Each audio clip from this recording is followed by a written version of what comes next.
Hey guys, welcome back to our channel. Last video में हमने जाना था एंगुलर जेएस क्या होते हैं और एंगुलर जेएस रिलेटेड कुछ एनजी डायरेक्टिव्स के बारे में भी जाना था। आज की वीडियो में हम कुछ और एनजी डायरेक्टिव्स के बारे में जानने वाले हैं और ये भी जानेंगे कि ये एक्सप्रेशंस होते क्या हैं। तो बिना किसी देरी के चलिए इस वीडियो को शुरू करते हैं।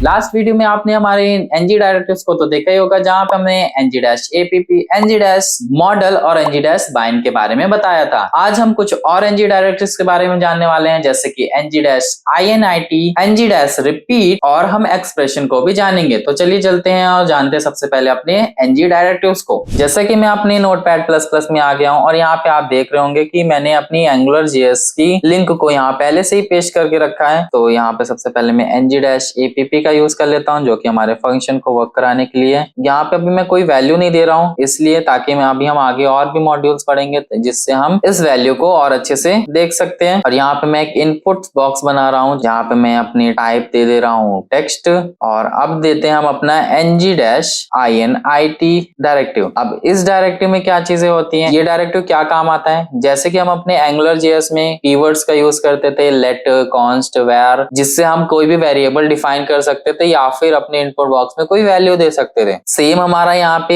एनजी डैश आईएनआईटी काम करता है। इस डायरेक्टिव की हेल्प से हम कोई भी वेरिएबल डिक्लेयर कर सकते हैं या फिर अपने इनपुट सेक्शन में कोई भी वैल्यू इनपुट कर सकते हैं। तो जैसा कि हम लोग जावास्क्रिप्ट में लेट, वॉर, कॉन्स्ट कीवर्ड्स का यूज करते थे वेरिएबल्स को स्टोर करने के लिए, वही सेम काम हमारा यहाँ एनजी डैश आईएनआईटी डायरेक्टिव करता है। यानी कि वेरिएबल्स को स्टोर करने के लिए हम लोग इस डायरेक्टिव का यूज करते हैं। जैसे कि मुझे चाहिए यहाँ पे अपनी वैल्यू दे रहा हूँ, जैसे कि मैं एक वेरिएबल का नाम पहले डिफाइन कर देता हूँ, जो कि है फर्स्ट नेम। और यहाँ पे अब मैं सिंगल इन्वर्टेड कॉमा में अपनी वैल्यू को दे देता हूँ, जो कि मैं यहाँ पे लिख रहा हूँ अमित। यहाँ पे हम किसी भी एलिमेंट के साथ इसे दिखा सकते हैं। तो यहाँ पे मैं पी एलिमेंट लगा रहा हूँ, तो यहाँ पे मैं सबसे पहले लिखूंगा योर नेम इज, और एक स्पैन लगा के यहाँ पे मैं अब अपना एनजी डायरेक्टिव यूज करूंगा, जो कि होगा एनजी डैश बाइंड। यानी कि यहाँ पे हमने अपनी इंफॉर्मेशन स्टोर कर दी है। अब इस इंफॉर्मेशन को हम लोग एनजी डैश बाइंड की हेल्प से देखेंगे। तो एनजी डैश बाइंड में मैं यहाँ पे लिख देता हूँ अपनी वेरिएबल का नाम, जो कि है फर्स्ट नेम। सेव करेंगे, इसे हम जैसे ही ओपन करेंगे तो आप देखेंगे यहाँ पे योर नेम के बाद हमारा अमित की वैल्यू आ चुकी है, जो कि मैंने यहाँ पे वेरिएबल में दी थी। आप यहाँ पे नाम चेंज भी कर सकते हो, जैसे कि यहाँ पे मैं लिख देता हूँ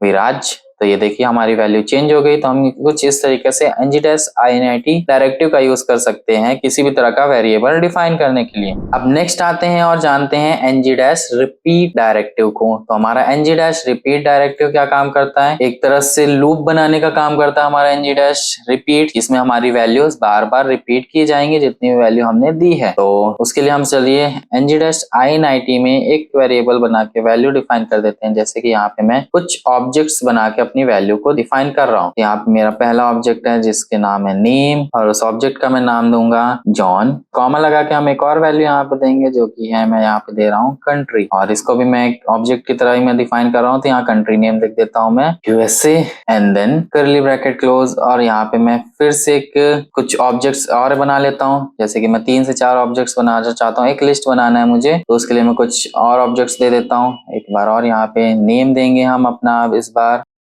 राज, और कंट्री दे देंगे हम इंडिया। देन कॉमा लगा के हम फिर से एक और ऑब्जेक्ट बनाएंगे जिसका नाम होगा इस बार विलियम, और यहाँ पे मैं कंट्री दूंगा यूके। कुछ इस तरीके से हमने अपने एनजी डैश आईएनआईटी में वेरिएबल्स डिफाइन कर दिए। अब चलिए हम अपनी लिस्ट बनाते हैं। तो यहाँ पे अब मैं यूएल टैग लगाऊंगा, और इसके अंदर जैसे कि हम यूएल में लिस्ट आइटम्स डिफाइन करने के लिए एलआई लिखेंगे। अब यहाँ पे हमें पूरे लिस्ट आइटम्स का नाम एक साथ देने की जरूरत नहीं है, सिंपली हम यहाँ पे एनजी डैश रिपीट डायरेक्टिव लगाएंगे और यहाँ पे हम वैल्यू देंगे एक्स इन नेम्स, यानी कि हमारी जो एक्स की वैल्यू होगी रिपीट की जाएगी इस नेम की वैल्यू के अकॉर्डिंग। देन यहाँ पे हम एक एक्सप्रेशन दे रहे हैं कुछ इस तरीके से, जहाँ पे हम लिखेंगे x डॉट नेम, यानी कि यहाँ पे हमारा नेम आएगा, प्लस ऑपरेटर लगा के हम इन सारी चीजों को एक साथ लिखेंगे। और यहाँ पे x डॉट कंट्री, यानी कि यहाँ पे हम अपने दूसरे ऑब्जेक्ट को डिफाइन कर रहे हैं। और यहाँ पे मैंने इन्वर्टेड कॉमास नहीं लगाए,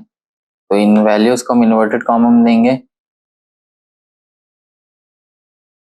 जैसे हम अपने पेज पे जाएंगे तो हमें कुछ इस तरीके से एक लिस्ट बन के मिल जाएगी। यहाँ पे क्या हुआ, हमने सिर्फ एक बार ही अपनी वैल्यू को डिफाइन किया li में, बट हमारी जो वैल्यूज है वो रिपीट करते हुए हमें यहाँ पे कुछ इस तरीके से दिख गए जितने भी वैल्यू हमने डिफाइन की हुई थी। एंड लास्ट यहीं पे हमारा एक्सप्रेशन आता है कि एक्सप्रेशन में हम लोग क्या चीजें कर सकते हैं। एक्सप्रेशन और ng-bind दोनों ही सेम काम करते हैं, किसी भी सेव्ड वैल्यू को आउटपुट दिखाने का काम करते हैं। बट यहाँ पे हमारा जो एक्सप्रेशन है वो किसी तरह का एट्रीब्यूट नहीं है। एक्सप्रेशन डिफाइन करने के लिए हम सिर्फ डबल करली ब्रेसेस लगाएंगे और इसके अंदर हम कोई भी एक्सप्रेशन लिख देंगे, जैसे कि 5 + 5, तो ये भी हमारा प्रोग्राम कुछ इस तरीके से वर्क कर जाएगा। 5 + 5 10 होता है। यहाँ पे अगर मैं कोई भी नाम दे देता हूँ, जैसे कि मैं यहाँ पे ng-init देता हूँ, और यहाँ पे अगर मैं किसी वेरिएबल का नाम भी लिख दूंगा, जैसे कि यहाँ पे वेरिएबल दे देता हूँ फर्स्ट नेम, और यहाँ पे मैं लिख देता हूँ अमित, इस तरीके से। और यहाँ पे अगर मैं अपने ng-init में डिफाइन किया गया वेरिएबल का नाम भी लिख दूंगा, तो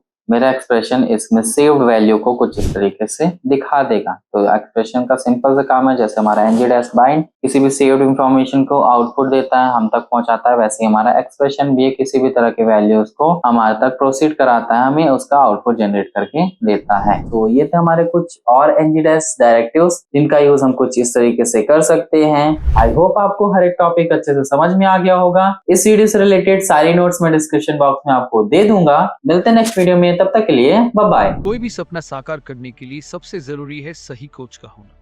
चुनिए बघेल इंस्टीट्यूट को और करें अपने skill oriented CS and IT courses का सपना साकार। Download the app now.